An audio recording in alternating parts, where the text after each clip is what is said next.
Happy Tuesday, everybody. And our apologies for that intro music. We've decided we don't like it. We don't like it, and we want to replace it. So hopefully by tomorrow or maybe Thursday we'll have a little more energy to it. Yes, exactly. We know you tune to us every morning, and we want to be able to put you back to sleep. Yeah, exactly. It might even have some bass. Who knows? Who knows if we're feeling crazy? This morning we're talking about love. Love. We want to know, what do you look for in a spouse, a significant other? So if you are looking for love this morning, a new study says it may take more than just a good first impression. 2,000 eligible singles revealed the top traits they're looking for in a future spouse. All right, so here's the top three. Emotional intelligence, which I feel like is a really broad, that's a lot, but I don't disagree with it. Financial stability and getting along with their friends. The study found that nearly 60% of singles go for partners with similar traits or values. However, 55% say they have been pleasantly surprised by dating somebody who is complete opposite. So this question this morning, whether you're married or single, or what trait are you looking for, or did you look for when finding a partner? Besides friends, get along with the family. That's important. That's big. That's big. Because friends might change over time. Families forever. Their family's not going anywhere. Check those boxes beforehand. But bringing up the opposites attract and similarities, I think that the perfect blend is having both. That you want to have kind of that opposites attract where you kind of fill your yin to the yang, but you also have to have some similarities to do things together. You can't be too opposite. It was like, well, I like this, I like this. What are you going to do for your commonality? Exactly. Yeah. Let's read some of the comments that we got this morning.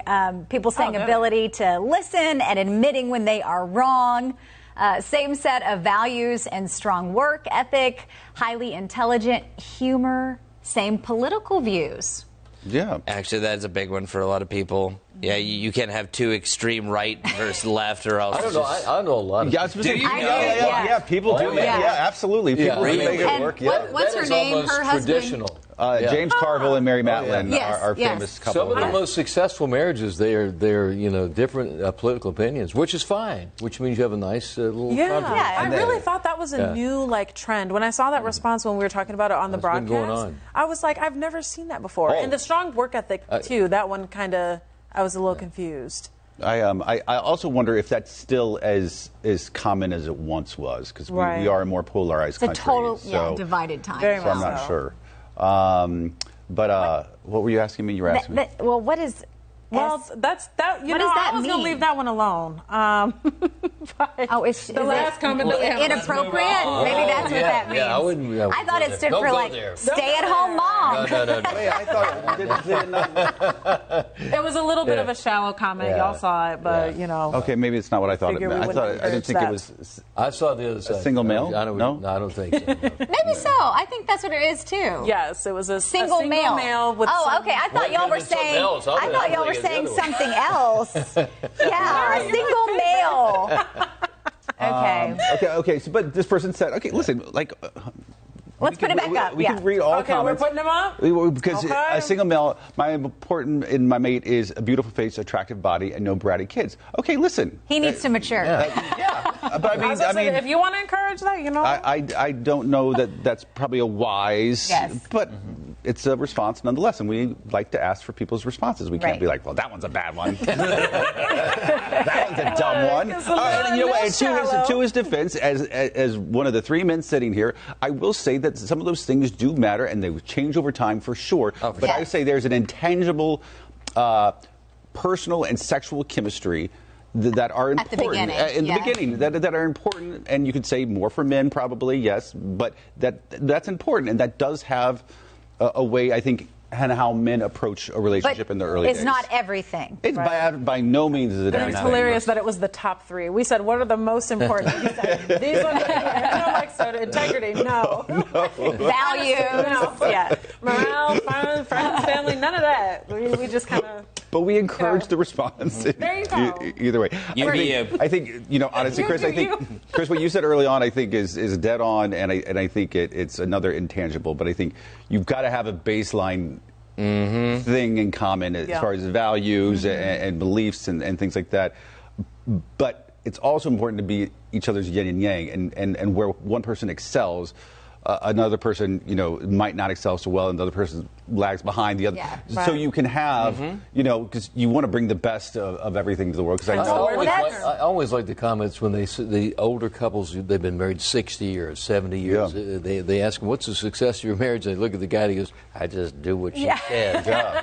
That's every time. But the beautiful they'll make it happen. Yeah, I know, right? Happy life, happy wife. No, and I hope Kim doesn't watch this far into the stream because this is incriminating against me. But at first, I was very bullish about sticking up for certain things. It was like, oh, this item is right here. But then as time goes on, I think my success rate is 1 out of every 10. And I realized I was like, you know what? You're right, honey. I'm just going to go with whatever you're saying. 10% might be gracious. Okay, maybe 2%. Okay.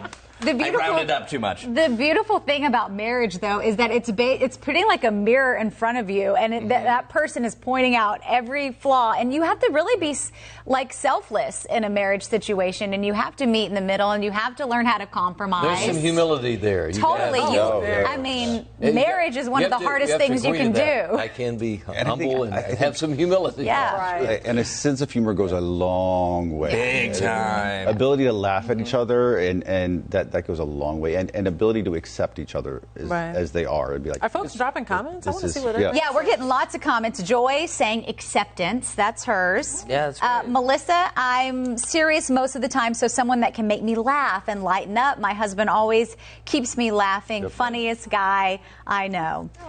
John Kelly, a sense of humor, willing to compromise, and one who's less judgmental and more curious. I love that. I love that. Melissa says she's definitely for the same political and social views.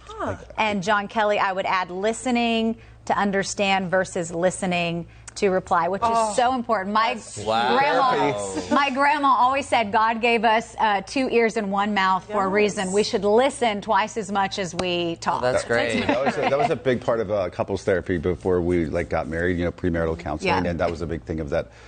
You've got to be willing to listen, and not, especially again for the men, not to solve problems.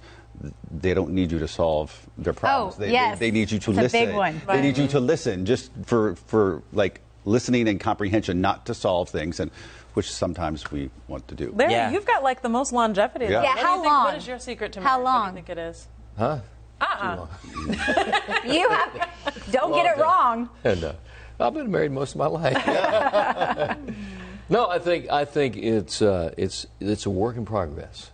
Mm-hmm. It's always. Never perfect. Yeah. Yep. And you can always learn. And I'm one.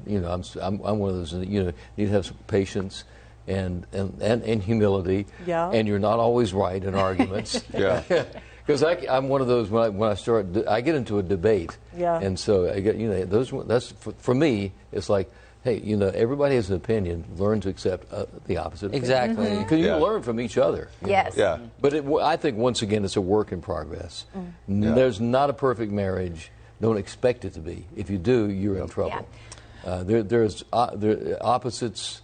Yeah, there can be oppositions, but you got to learn to meet in the middle. Yeah. This past weekend, our church did a marriage retreat. Is that right? We got to hear from couples who had been married 50 years, 40 years, 30 years, and just hearing their advice. And really, that was one of my biggest takeaways, that there is this facade that a marriage should be easy or perfect. And it's not. It is a lifetime work of hard work to have a good marriage and compromise. Like I said, when you see these people been married 67 years, the guy goes, I just do what she says. And I think step one, if you are looking for love, is if that person is easy to talk to. That's one thing, because this is going to be your confidant. This is going to be the person that you go to if something's bothering you as well. So if you're already kind of struggling being able to have that chemistry, maybe you want to look yonder. But like him and I are so good about talking, we always have been. It just makes life easier, because when you do have a disagreement, you can talk it out. When one is up, one is down, you can bring the other one up, or just really help each other out. So just being able to talk is great, but then of course being able to listen. Yes. I like that ability to listen, admitting when they're wrong. I got to remember that one right there. It's hard for people to admit when they're wrong. No one wants to admit when they're wrong. Yeah, but you got to do that in marriage. Very humbling. Yeah. Wise words. We appreciate the comments, even the ones that weren't so wise. But we appreciate them anyway. And we'll see you back here tomorrow morning With new music. That's right.